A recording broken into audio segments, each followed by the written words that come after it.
All right, welcome. Today we're going to tackle a huge challenge in the IT world. How do you keep your applications running no matter what, even if an entire data center just goes dark? We're going to break down the incredible architecture that makes this possible, the vSAN stretched cluster. So let's just dive right in with a question that probably keeps a lot of IT pros up at night. I mean, think about it. A massive power outage, some kind of natural disaster, a huge network failure. What happens to your business when one of your physical sites is just completely cut off? And this isn't just about losing data. This is about your business staying online and functioning. Well, the answer to that pretty scary question is a technology called a vSAN stretched cluster. To put it simply, it's basically a single computing cluster that gets to live in two different places at the exact same time. Now, this isn't your standard backup or replica. This is a true active system, and it's designed for basically zero downtime if a whole site fails. So, how does this magic actually work? Well, it's not smoke and mirrors. It's all about a very specific and honestly, a pretty clever three-site architecture. Let's dig in and break down the components. Okay, so this slide really gives you the bird's eye view of the whole concept. You can see we have our two main data sites, Site A and Site B. That's where our servers and all our data actually live. But look up top and notice that third crucial component, the witness. These three locations are what we call fault domains, which is just a fancy way of saying they are independent failure zones. Let's put some official names to those sites you just saw. First, you have a preferred site, which you can think of as the primary. Then you've got the non-preferred site, which is a perfect synchronized mirror of the primary. And finally, you have the witness site. Its only job is to be an impartial observer, a tiebreaker, and as you're about to see, that job is absolutely critical. And this right here is exactly why that witness is so important. Think about it. If the network link between your two data sites goes down, how do they know which one is supposed to stay online? Without a tiebreaker, both sites might try to run the same application at the same time, leading to chaos and data corruption. That nightmare scenario is called split brain, and the witness is what prevents it. It provides quorum. It basically casts the deciding vote to say, you're the one that stays active. Now, for all of this to work, every single piece of data written in the preferred site has to be simultaneously written to the non-preferred site. This happens in real time, instantly, across a super high-speed connection we call the inter-site link, or ISL. This synchronous replication is the secret sauce that ensures there is absolutely zero data loss if one of your sites fails. Okay, this level of resilience sounds amazing, right? But as you can probably guess, it doesn't just happen for free. It has some very specific and pretty strict requirements. So let's take a look at the blueprint for actually building one of these clusters. First up, speed, and we are talking fast. The network connecting your two main data sites cannot have more than 5 milliseconds of round-trip latency. That is incredibly quick.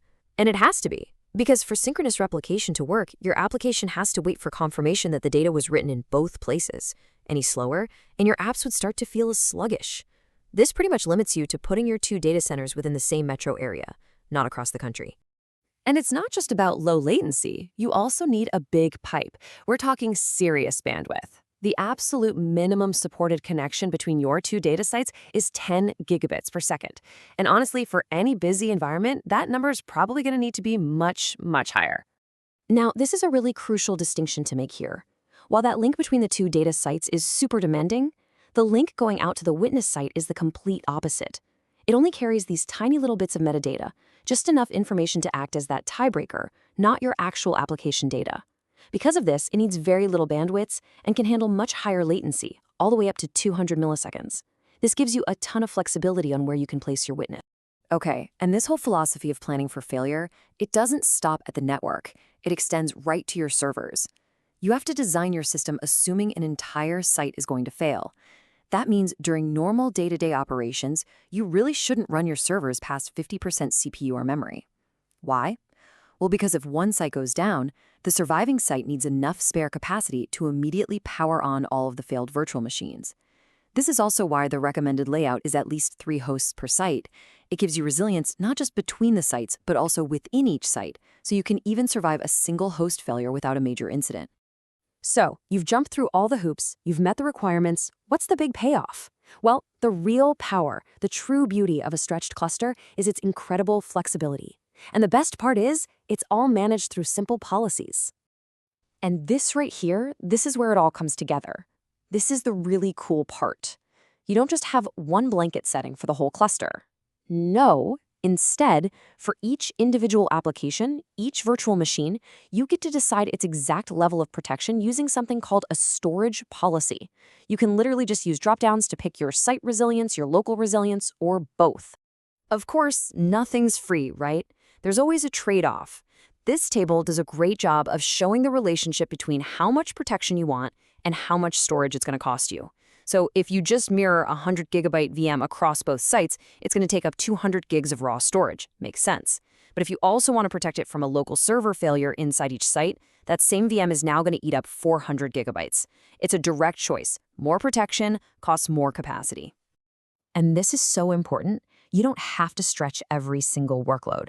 For applications that handle their own replication, like some database clusters, or maybe for less critical dev and test workloads, you can just create a policy that pins that data to only one site. This gives you the flexibility to use your expensive, high-speed cross-site capacity only for the apps that truly need it. So let's do a quick recap. What are the key things to remember? First, vSAN stretched clusters are all about protecting you from a total site failure using that three-site model. Second, the witness host is the secret sauce. It's the automated tiebreaker that prevents data corruption. Third, you need that high-speed, low-latency network between your two main sites, but the witness link is super flexible. And maybe most importantly, all this amazing resilience is managed with flexible per-application policies. Which, leaves us with one final thought. You've seen the architecture for ultimate availability. Now take a look at your own environment and ask the question, are your most critical applications truly as safe as they could be?